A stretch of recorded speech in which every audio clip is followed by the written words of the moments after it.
가난은 항상 가난을 부른다는 이야기 들어보셨나요? 가난함은 대물림 된다고들 하잖아요. 정말 뼈 빠지게 가난한 집에서 태어나 한평생을 허덕이며 살다 지금에 와서야 지난 일이거니 하면서 살 수 있게 된 50대 여자입니다. 참 50년을 힘들게 매일같이 부르튼 손을 부여잡고 울면서 잠이 들었는데 보일러 따끈하게 나오는 집에서 두 다리 뻗고 자니 행복하네요. 어떻게 된 사연인지 참으로 궁금하시죠? 지금부터 저의 처참하다면 처참한 혹은 반전이라면 반전이라 할 수 있는 지난 이야기를 털어놓아 보려고 합니다. 이렇게 속 시원히 제가 누군지 상세하게 밝히지 않고도 사연을 올릴 수 있는 곳이 있어서 행복합니다. 저는 어릴 때부터 무언가를 배부르게 먹어본 기억이 별로 없습니다. 정말 발육 상태가 또래에 비해 현저히 떨어질 정도로 작고 말랐었습니다. 다 제대로 먹지 못하여 생긴 어쩔 수 없는 현상이었죠. 팔며 전전긍긍하는 엄마와 직장을 1년 이상 다니지 못하고 늘 항상 홧김에 그만두었다는 아빠. 그런 부부 사이에서 태어난 작고 깡마른 저까지. 고작 새 식구 입에 풀칠하기가 그리 힘드냐 하실지 몰라도 참으로 힘들었습니다. 엄마는 보험 계약이 없는 달에는 월급을 단 한 푼도 받을 수 없었고 아빠는 그나마 벌어들인 몇십만 원을 항상 다른 데에 써버렸습니다. 아빠가 도박을 한다던가 술독에 빠져서 산다던가 그런 사람은 아니었지만 답답하게도 본인보다 훨씬 잘 사는 사람들에게 으스대고 싶어서 밥값을 낸다던가 혹은 굴러가지도 않을 것 같은 차를 사는 바람에 할부금을 갚는다던가 하는 헛된 부분에 돈을 사용하셨습니다. 덕분에 저는 엄마가 보험을 계약하고 와서 라면이라도 끓여주지 않으면 손가락만 내내 빨고 있어야 했죠. 그때만 해도 급식이라는 게 어디 있습니까? 도시락을 싸들고 학교를 다녀야 했는데 저는 항상 반찬도 없는 맨밥만 있었습니다. 반 아이들에게 한 입만 하고 반찬을 얻어먹어야 하는 신세였고 그나마도 맨밥조차 없는 날이 많았습니다. 수도가에서 물을 마시며 배를 채우는 것도 하루 이틀이지 시대가 이미 많이 변했음에도 불구하고 저를 위한 도움의 손길은 없었죠. 초등학교를 겨우겨우 졸업하고 나서 중학교에 입학했을 때 부모님은 저에게 학교를 꼭 다녀야겠냐 하셨습니다. 그때만 해도 학교를 다니려면 돈을 내야 했으니까요. 저는 이대로 학교를 다니지 못하게 되면 시간이 더 지났을 때 정말 아무것도 할 수 없는 무력한 사람이 될 것 같다는 기분에 학교만큼은 졸업하고 싶다고 했습니다. 다행히도 은사님을 일찍 만나게 되었고 제가 중학교를 졸업하는 내내 저의 도시락을 챙겨주셨습니다. 제가 공부를 꽤 잘했거든요.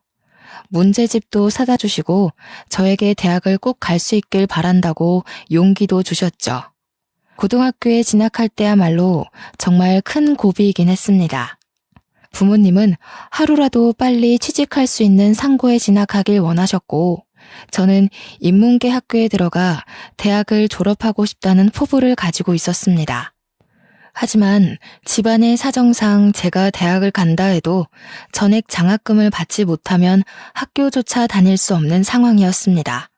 정말 10여 년의 세월이 흘렀음에도 저희 집은 늘 가난했고 늘 곰팡이에 찌들어 있어야만 했죠.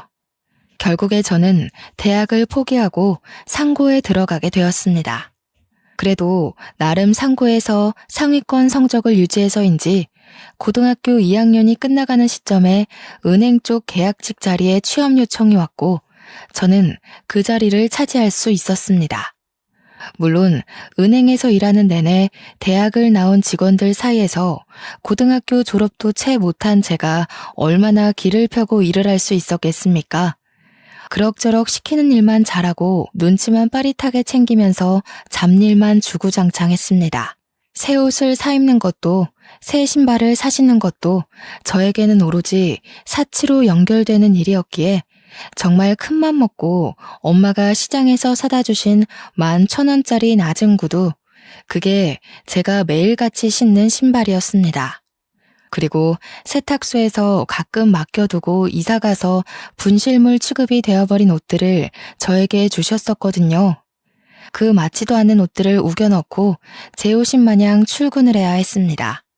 저에게 새로운 정장을 사는 건 정말 꿈에도 상상 못할 일이었거든요. 분명 엄마는 보험 일을 하시고 회사를 계속 때려치우시던 아빠도 대리운전 일을 하면서 간간히 돈을 벌어오는 게 틀림없는데 왜 우리 집 살림은 나아지지 않을까 슬펐습니다. 제가 19살에 고생해서 번 첫 월급을 어디다가 썼는지 궁금하시진 않나요? 첫 월급은 부모님의 내복을 사는 거라 했지만 우리 부모님에게 내복을 사줘봐야 돈으로 가져오란 소리만 할 것 같아서 저는 제 용돈 2만 원을 빼고 전부 엄마를 드렸습니다. 제 월급 봉투를 보고 나서야 웃으면서 고생했다고 말하는 엄마. 얼마나 제가 은행에서 구박대기 취급을 받는지는 모르면서 월급 봉투에만 관심 있는 엄마. 저는 정말 속이 상할 대로 상해버렸지만 그래도 우리 집 형편이 힘드니까 그래서 엄마도 웃음을 잃어가는 거야. 그렇게 생각했습니다. 엄마와 아빠를 보면서 저는 절대로 저희 아이에게는 가난을 대물림해주지 않을 거라 굳게 다짐했습니다. 자식들이 눈치를 보면서 사는 건 원치 않는 일이었거든요. 그렇게 1년 동안의 계약직 업무가 끝나고 은행 측에서는 저를 잘랐습니다.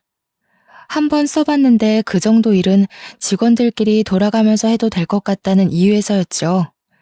하루아침에 학생 신분으로 돌아오게 되었지만 곧 졸업을 앞두고 있었기에 저는 빠르게 취직을 해야만 했습니다.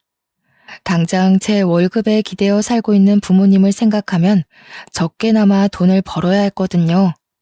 하지만 그러면서도 제 마음속에서 일렁이는 반항심은 내가 왜 돈을 벌어야 하는데? 하는 의문을 만들었습니다.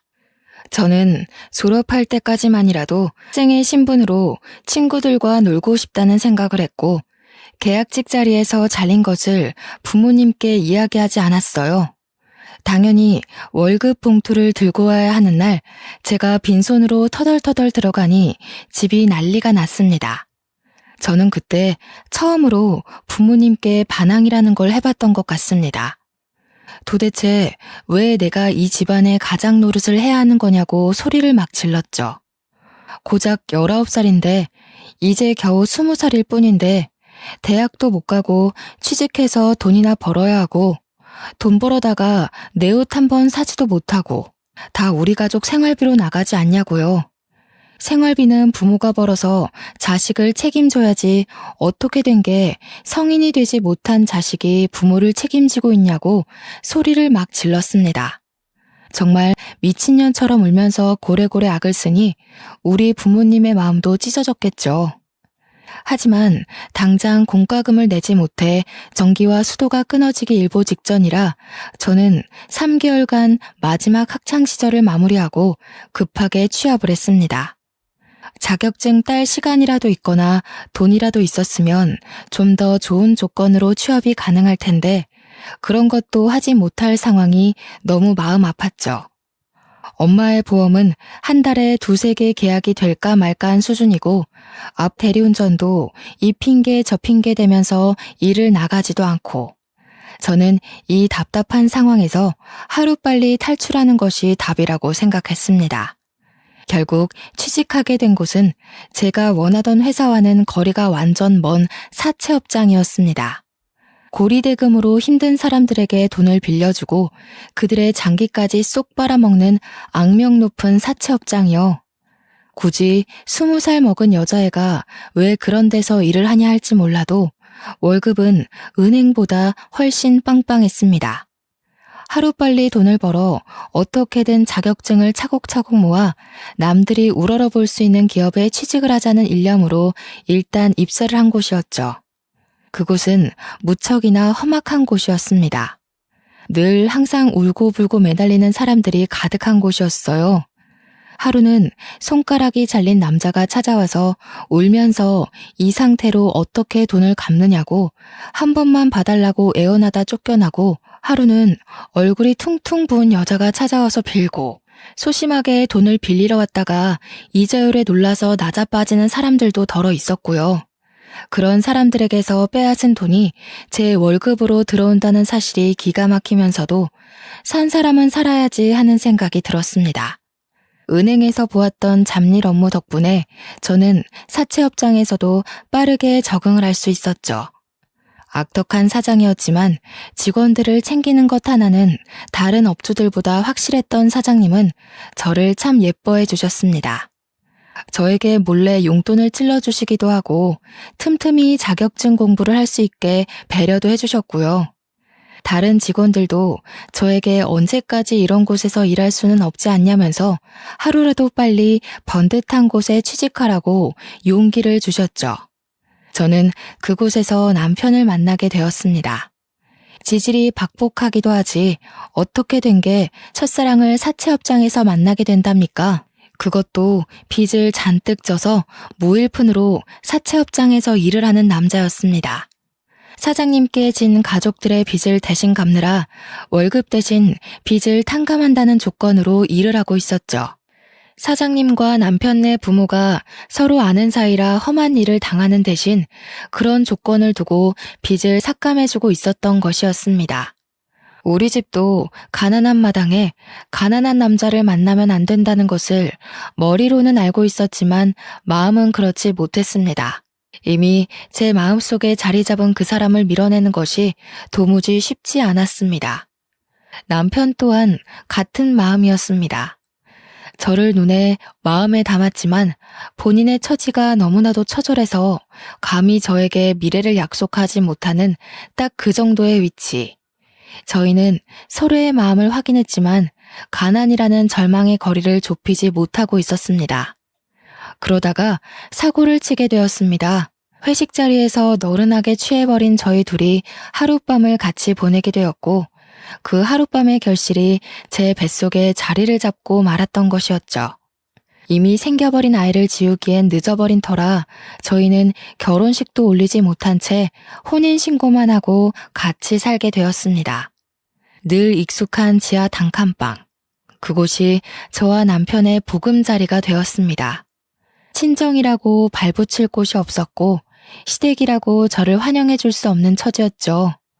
우리 둘은 가정을 꾸린 부부였지만 서로의 부모를 책임져야 할 각자 가장이기도 했습니다. 가락지 하나 제대로 나누지 못할 정도의 가난함이 우리를 힘들게 했지만 그 와중에 시모가 저에게 가보라며 알이 큰 다이아 반지를 하나 주셨습니다. 본인이 사채 빚에 쫓기며 힘든 와중에도 대대손손 물려오는 반지라 팔 수가 없었다면서 눈물을 흘리셨습니다. 예물 하나 제대로 못 해줬는데 그래도 갑오로 내려오는 반지가 있어서 얼마나 다행이냐며 절대로 팔면 안 된다고 신신당부를 하셨습니다. 본인이 손가락 하나 잘려나간다 해도 절대로 팔 수 없는 물건이라고요. 그 반지는 참으로 영롱했습니다. 엄지 손톱만한 다이아가 달려있는 투박하지만 깊은 반지였습니다.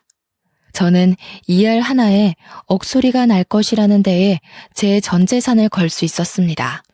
그러면서도 한편으로는 의아하기도 했습니다. 아무리 대대손손 물려 내려오는 갑오라고 할지라도 이 반지 하나를 팔면 살림이 엄청나게 좋아질 게 뻔한데 말이죠. 하지만 시모의 신신당부가 제 발목을 잡았습니다. 절대로 팔 생각하지 말고 나중에 며느리가 생기면 꼭 물려주라 했으니까요. 저는 그 반지를 갑오로 생각하며 살기로 했습니다. 아래 기스라도 날까 싶어서 옷장 깊숙한 곳에 꼭꼭 숨겨두고 힘이 들 때마다 한 번씩 꺼내보면서 스스로를 위로하고 살았습니다. 결혼 생활이란 정말 녹록지 않았습니다. 대물림 되는 가난이 싫어 만사까지도 힘들게 일을 했고 육아휴직이라는 게 없었던 회사에 매달리기까지 했습니다. 정말 점만 떼고 올 테니 제발 제 자리를 남겨달라고 사정사정했죠. 사장님께서는 애엄마가 무슨 일을 할 생각이냐고 집에서 조용히 내조나 하라고 말씀하셨지만 무일푼으로 일을 하는 남편을 생각해봐달라고 빌었습니다.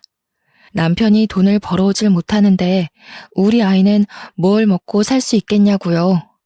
저는 정말 출산을 하고 50일밖에 안 된 아이를 업고 화장실에서 젖을 물려가면서 사채업장에 출근을 했습니다. 직원들이 전부 아이 울음소리에 예민해질 수밖에 없는 상황이었지만 저는 눈칫밥을 먹으면서도 버텨냈습니다. 사장님은 사무실 내에서 금연을 선포하셨고 직원들은 저를 향해 손가락질했지만 저는 꿋꿋하게 버텼습니다. 사장님께서는 결국 남편에게 소정의 월급을 주기 시작했습니다.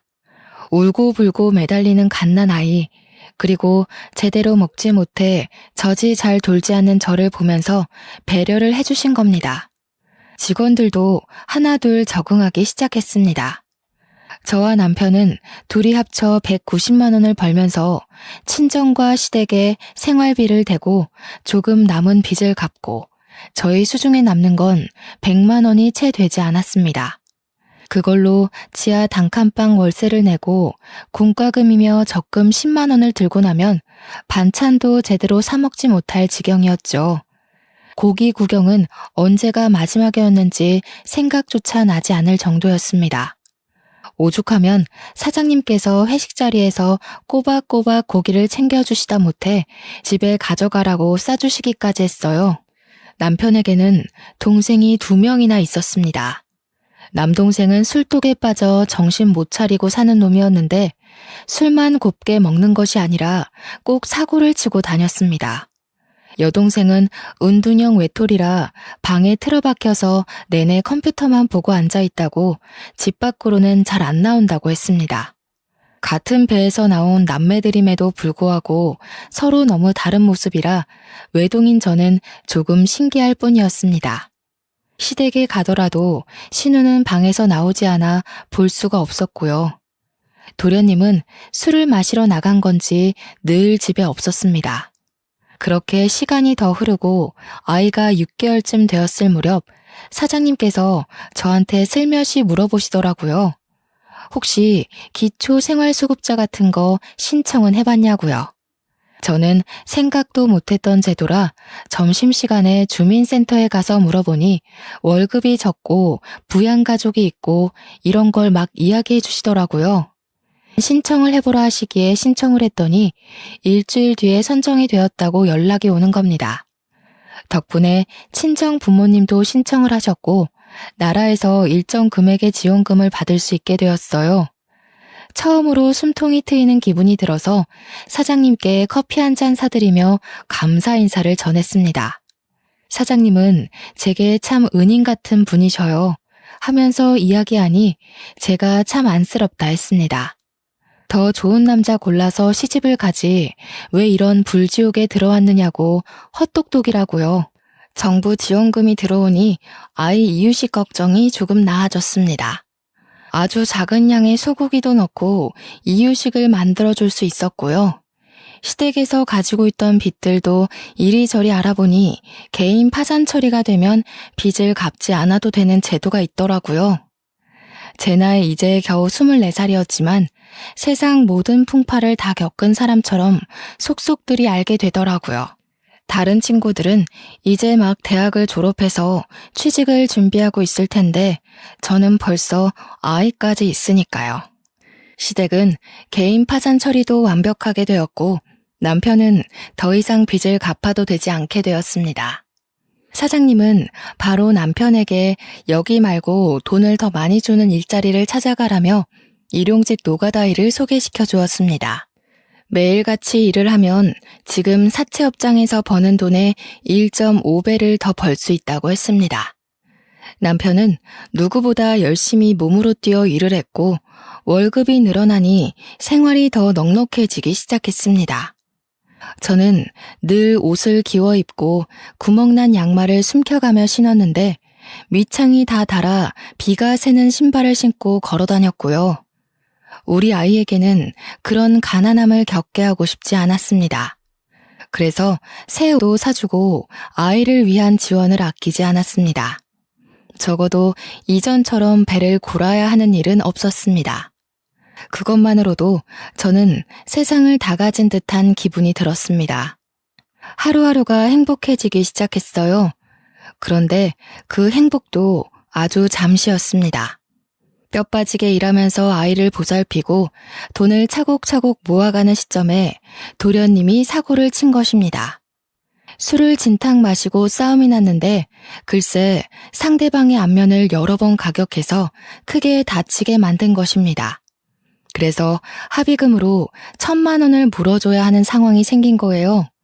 남편이 완전 사색이 된 얼굴로 저에게 모아둔 돈이 좀 있냐며 물어보는데 제 눈앞이 캄캄해지는 기분이었습니다.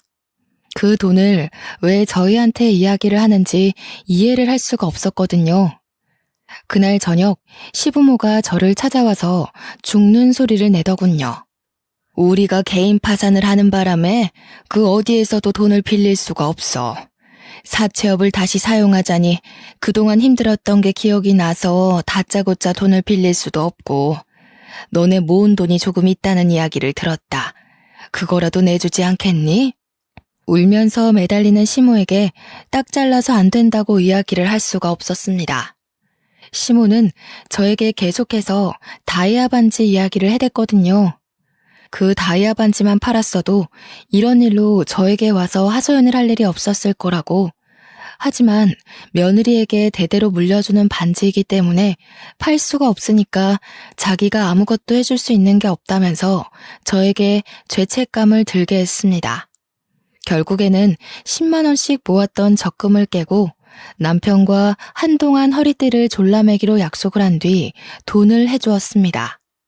조금 부족한 돈은 어쩔 수 없이 사장님께 빌리고 말았죠. 사장님은 저에게 꼭 돈을 빌려서까지 갚아주어야 하는 거냐면서 그 집안은 한 번 그러면 2번, 3번 요구할 거라고 저를 걱정하셨습니다. 하지만 이미 가족이라는 끈으로 묶인 처지에 제가 어찌할 방법이 없었습니다. 어린 나이라 차마 그때는 연을 끊어내야 한다는 걸 상상도 못했던 거였죠. 다행인 건 저희 친정은 그럭저럭 정부의 도움을 받아서 먹고 살 만큼의 형편이 된다는 것이었습니다.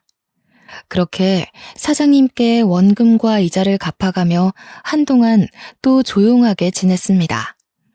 아이는 무럭무럭 크고 점점 아이에게 들어가는 돈이 늘어나게 되었지만 저희 형편은 그대로였죠.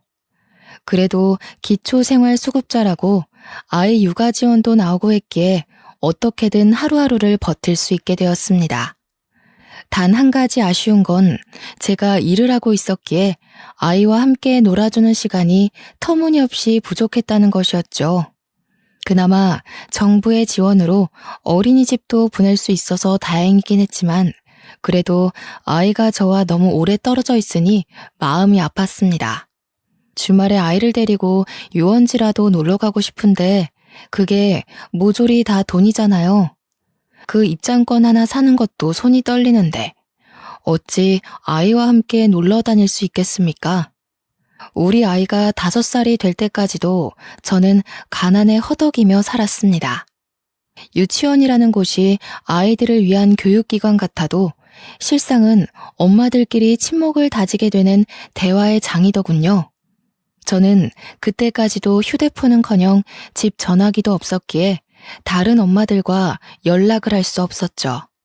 그러다 보니 은근히 우리 아이만 왕따처럼 단체 생활에서 자꾸 빠지게 되는 거예요.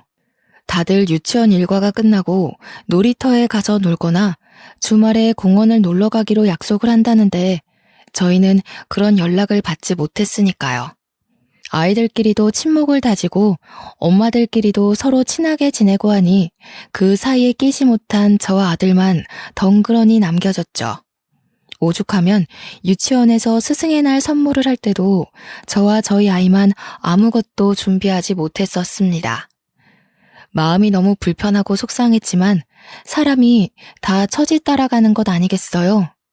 그러던 와중에 남편이 공사장에서 표자재에 깔리는 사고를 당해서 병원에 드러눕게 되었습니다. 다행히도 건설업체 측에서 보험 처리를 받게 되어 병원비 걱정도 없고 후유증이 남게 될까 미리 치료비도 넉넉히 주어서 다행이었죠. 그 돈으로 남편은 저에게 일단 빚부터 갚으라 하여 빚까지 모두 청산을 할 수 있었습니다. 하지만 남편의 몸은 나아질 생각이 없었고 결국 팔 한쪽에 힘이 제대로 들어가지 않게 되었죠. 그런 남편은 공사장에서 일을 하기 어려워졌습니다. 한순간의 사고로 팔 한쪽을 제대로 쓰지 못하게 된 남편에게 들어온 보험금 치고는 너무 적은 돈이었죠. 앞이 창창했던 우리 남편은 결국 힘쓰는 일이 아닌 공사장 관리직으로 들어가게 되었습니다. 받아오는 월급은 공사판에서 몸쓸 때보다야 적었지만 더 오래 일할 수 있고 시간이 지나면 연봉도 오른다 하더군요. 미래를 생각하면 훨씬 좋은 조건이라고 해서 저는 남편을 지지해주기로 했습니다. 월급이 줄어서 조금 힘들 때에 친정엄마의 보험 계약이 잘 되어 친정에서도 저를 도와주실 수 있게 되었고요. 하지만 항상 일이 술술 풀리면 또 막히는 부분이 찾아오게 되잖아요. 우리 신우가 대형 사고를 치고 만 것입니다.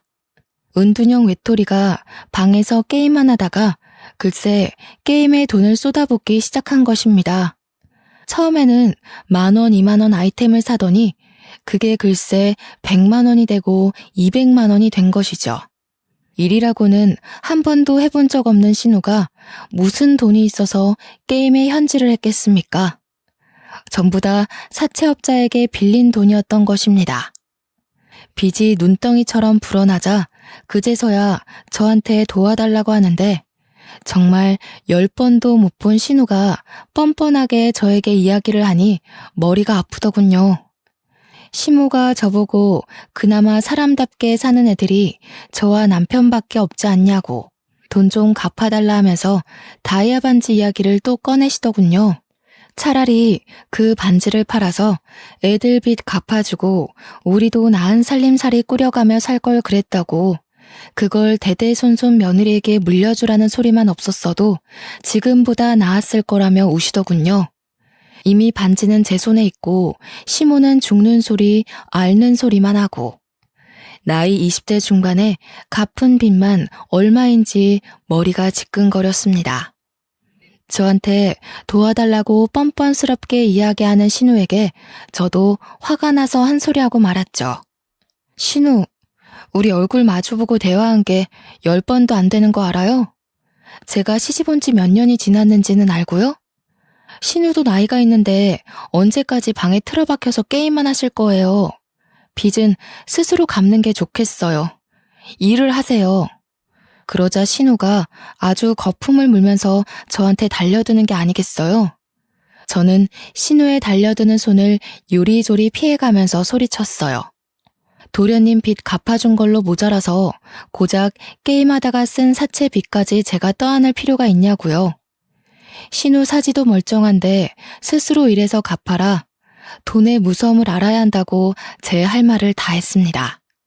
그런데 신우의 입에서 나오는 말이 너무나도 충격적이었어요. 내가 왜 밖에서 일도 못하고 사지 멀쩡한데 방에서만 가만히 지내는 줄 알고서 나는 소리야? 이게 다 큰오빠 때문이야. 큰오빠 때문에 내가 대인기피증에 걸려서 방에만 틀어박혀 있는 거라고. 이야기인 즉슨 제 남편이 신우가 어릴 때부터 엄청 괴롭히고 구박을 했다고 하더라고요. 근데 남매 사이에 사이가 좋았던 시기도 있고 나빴던 시기도 있을 수 있잖아요? 도련님도 보니까 신우 구박 엄청 하는 것 같던데 제 남편만 물고 늘어지는 걸 이해할 수 없었죠. 그리고 그게 다 언제적 이야기인데 아직까지도 방에 틀어박혀서 지낸단 말입니까? 제 표정이 점점 굳어가고 제가 이해를 못하겠다는 한숨을 쉬자 신우는 속에 숨겨두었던 이야기를 했어요.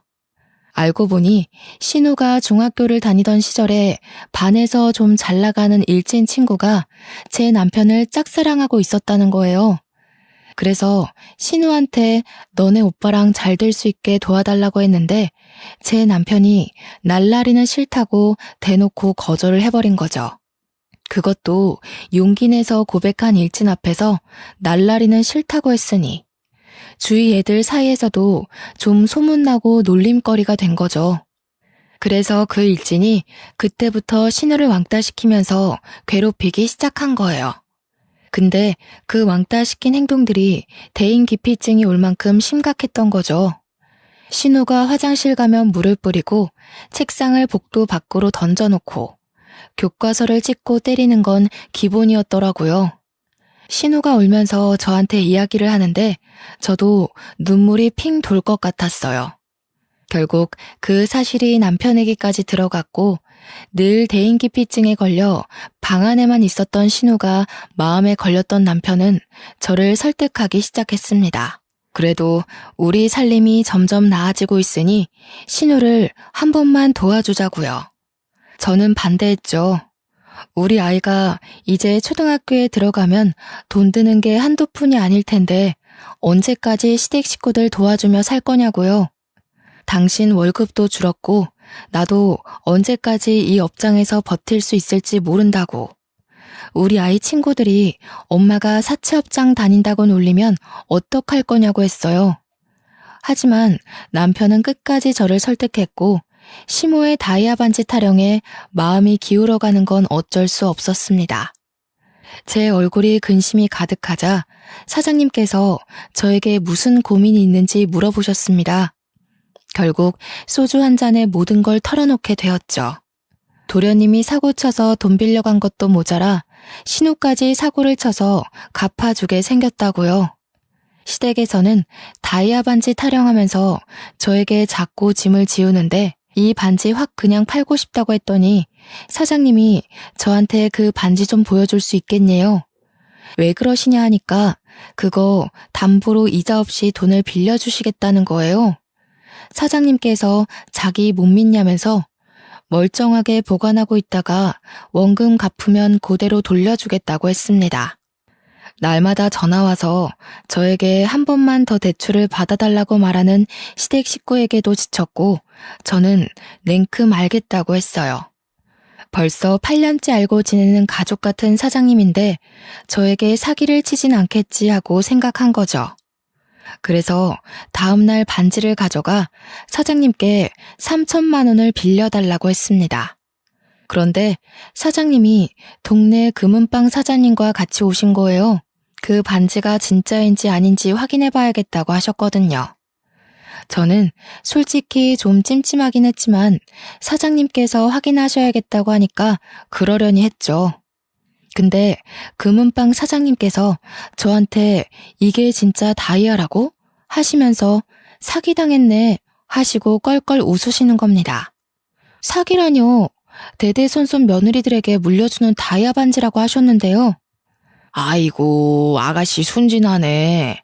다이아가 이렇게 유리알 같은 색을 내기가 쉬운 줄 아나. 그리고 이 정도 크기면 억 단위나 나가야 하는데 이런 알 구하기 쉽지 않어.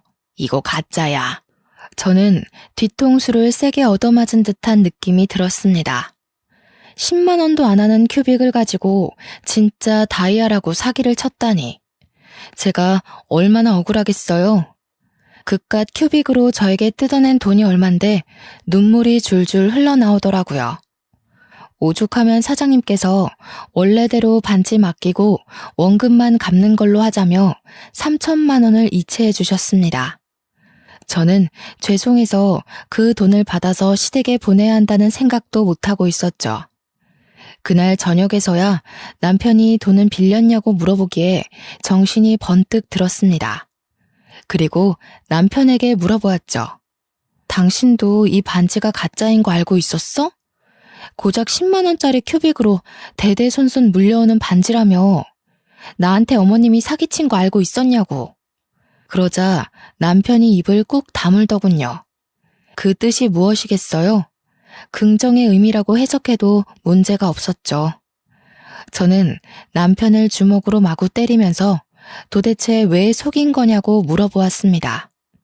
남편은 그저 시모가 있어 보이고 싶어서 그런 거짓말을 한 것 같다고 했습니다. 없는 살림에 무시당하기는 싫고 며느리에게 으스대고 싶은 마음에 그런 것 같다고요. 저는 다음날 결국 시댁을 찾아가 시모에게 반지 이야기를 했습니다. 말하면서도 속았다는 게 너무 분하고 쪽팔리기까지 해서 눈물을 줄줄 흘려대며 소리를 막 쳤어요. 이거 다 가짜라면서요. 그 반지 다이아가 아니라 큐빅이라고 하더라고요. 그걸 속인 것도 모자라서 계속 다이아 운운하며 저한테서 돈을 뜯어가신 거예요? 아니, 또 그걸 진짜인지 가짜인지 확인해봤단 말이야? 너 그거 팔려고 알아본 거지? 내가 절대로 팔면 안 되는 거라고 했는데 어쩜 그런 행동을 그깟 큐빅 가지고 신우이랑 도련님 빚 갚아달라고 당당하게 요구하시고 생활비까지 받아가신 거예요? 저는 더 이상 이 집구석에 돈 못 들여요. 그러니까 앞으로는 알아서 사세요. 저를 붙잡으러 달려나오는 시모를 뿌리치고 집으로 돌아왔습니다. 이미 신우 빚을 갚아주기 위해 빌린 돈을 마지막으로 시댁에는 절대로 지원하지 않기로 남편과 약속을 했습니다.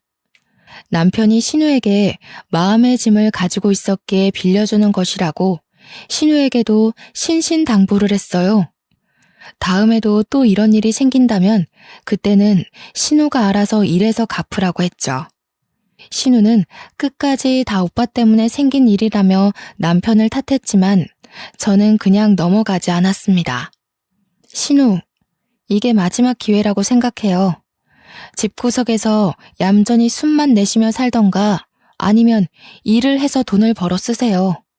시모도 저에게 끝까지 진짜인 줄 알고 살았으면 평생 행복한 마음을 가지며 살 수 있지 않았겠냐며 오히려 제 탓을 했어요. 정성이 중요한 거 아니냐 변명을 해대길래 저는 시모에게 그런 거짓말에 속아 돈을 여태 몇 천만 원을 해드린 건지 알고는 있냐고 대답했고요. 그 돈 저에게 돌려주시고 갚을 생각 아니면 앞으로 반지 이야기하지 마시라 했습니다. 남편이 공사장 내근직으로 일을 해도 여기서 빚 갚고 저기 빚 갚고 너무나도 힘들었습니다. 아무리 원금만 갚는다 하더라도 3천만 원이라는 돈을 어느 세월에 갚아야 하나 정말 힘들었어요. 그러던 와중에 사장님께서 저에게 전라남도에 있는 시골에 좋은 자리가 있는데 이사를 갈 생각이 있냐고 물어보셨습니다. 어느 자리인가 하니 비슷한 사채업장인데 여기와 달리 번듯하게 간판도 달고 하는 업체라면서 직원 월급도 2배나 더 준다고 하더라고요. 거기다가 숙식도 해결할 수 있게 작은 마당이 딸린 사택까지 빌려주신다 했다는 게 아니겠어요? 그래서 저는 당장이라도 가고 싶은 마음이 들었습니다. 이런 척박한 반지하에서 곰팡이 냄새 맡으며 사는 것보다 시골에 내려가서 햇빛 보고 살고 싶었거든요. 초등학교에 입학할 아이에게도 훨씬 좋은 조건이라 생각이 들었고요. 저는 남편에게 퇴근하자마자 달려가 이야기를 했습니다. 그래서 사장님이 그런 자리가 났는데 갈 생각이 있냐고 하셨어. 월급도 글쎄 2배나 되고 집도 빌려준대. 당신도 그쪽에서 할 일 찾으면 자리 하나 없겠어? 나이도 이제 먹을 만큼 먹었잖아.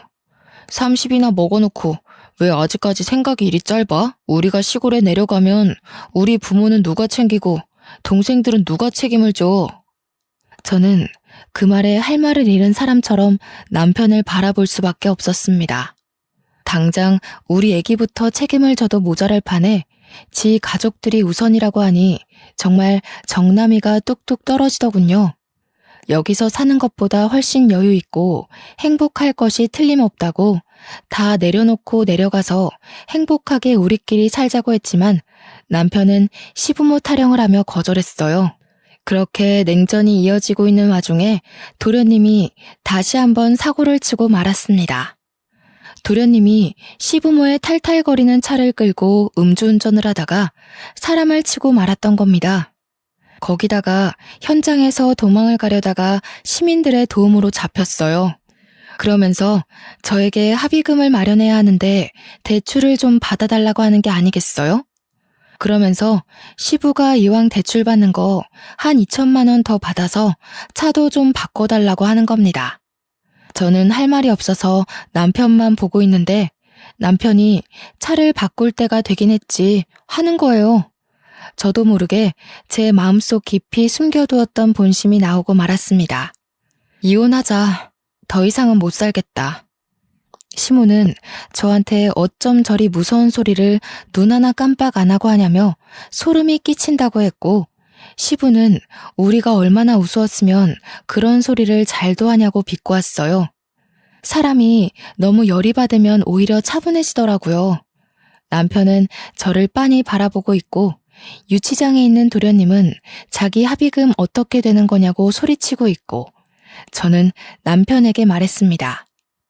더 이상은 너랑 얼굴도 마주하기 싫다고. 이혼하자고요. 시댁 식구들은 저에게 남편 없이 얼마나 잘 살 수 있을 것 같냐면서 여자 혼자 애 키우는 게 쉽냐고 소리를 질러댔어요. 저는 상관없다고, 죽이 되든 밥이 되든 당신네들이랑 엮이지만 않으면 행복할 것 같다고 했습니다. 다음 날 출근해서 사장님께 전라도로 가겠다고 했고, 이혼도 할 거라고 했습니다. 그러자 사장님께서 아주 잘 생각했다면서 이혼 선물로 빚은 갚은 걸로 쳐주겠다고 하시는 거예요. 하지만 이혼 서류 제대로 도장 찍어야지만 탕감을 해주시겠다고 했습니다. 저는 그 길로 남편에게 이혼 서류에 도장을 찍으라고 종용했고, 남편은 3일을 버티다가 결국 제 요구를 들어주었습니다. 양육비는 죽어도 못 준다고, 먹고 살 돈도 없다고 우는 소리를 하길래 나중에 한 번에 받겠다고 으름장을 놓았어요. 저는 아이를 데리고 전라도로 이사를 왔고, 저희 친정 부모님도 함께 내려오셨습니다. 어차피 대리운전이나 보험은 지역에 상관없이 일을 할 수 있었으니까요. 저는 부모님께서 아이도 돌봐주시고, 오히려 시골에 와서 더 뛰어놀고 친구들과 잘 지내는 아이를 보며 마음의 안정이 찾아오더군요. 월급도 기본보다 훨씬 올라서 살림은 당연히 더욱 넉넉해졌고요. 그렇게 아이의 나이가 중학생이었던 무렵쯤 제가 꿈을 꾸게 되었습니다. 그날은 제 39번째 생일이었던 날이었어요. 꿈에 돼지가 떡하니 제품에 안겨서 꿀꿀거리는 꿈이었습니다. 원래 돼지 꿈을 꾸면 복권을 사는 거라고 하잖아요. 그래서 속는 셈 치고 평소에는 사지도 않는 복권을 2장 샀습니다. 그런데 글쎄 동전으로 은박을 박박 긁었는데 무려 5억짜리 복권 2장이 당첨된 겁니다. 저는 1장도 아니고 2장이나 당첨되어 정말 턱이 빠질 정도로 입을 떡하니 벌리고 말았죠. 꿈인가 싶어서 볼을 꼬집어 봤는데 아프더라고요. 한참을 가족들과 진짜야 가짜야 진짜야 가짜야 확인을 하고 서울로 몰래 올라와 복권을 바꾸었습니다. 세금 떼고 나니까 7억 가까이 되는 돈이 들어오더군요. 갑자기 돈이 생기니 뭐부터 해야 할지 모르겠는 거예요. 그래서 부모님이 가진 빚을 갚아드리고 아이를 위해 교육비를 묶어놓고 우리 가족이 살 집을 얻었습니다. 그리고 남은 몇 천으로 주식이 돈이 된다길래 주식에 투자를 했어요. 근데 제 가슴이 콩알 만한지라 오르자마자 빼게 되더라고요. 그때까진 그게 단타라 먹고 빼는 거라는 걸 몰랐죠. 수익이 꽤 나고 돈이 막 불어나게 되니까 정말 가만히 있어도 웃음이 나더라고요. 그 돈으로 지금까지 잘 먹고 잘 살고 있습니다. 물론 일도 계속하고 있고 전라도에 완전히 자리를 잡아서 아이 교육도 빵빵하게 시켜주고 친정 부모님 모시고 큰 집에서 행복하게 지내고 있어요. 나이 50이 되고 나니 쇠약해진 부모님 걱정이 되긴 하지만 공기 좋은 곳에서 살며 틈틈이 작은 주말 농장도 짓고 지내고 있습니다. 전남편네는 결국 전남편까지 개인 파산하고 통장조차 쓰지 못한 채 지내고 있다고 들었습니다. 저도 정말 평생 먹고 살 만큼 넉넉한 건 아니지만 우리 아이 하나만큼은 잘 키울 수 있을 정도로 넉넉합니다. 오늘은 우리 아들이 군 생활을 마치고 돌아오는 날입니다. 공부하느라 군대도 늦게 가게 되었는데 얼마나 듬직해졌을지 궁금하네요. 여러분, 행복은 가지고 있다고 찾아오는 게 아니더라고요. 어느 부분 포기하고 나니까 더 큰 행복이 찾아왔습니다. 여러분에게도 정말 좋은 행운이 그리고 큰 행복이 찾아오길 바라겠습니다.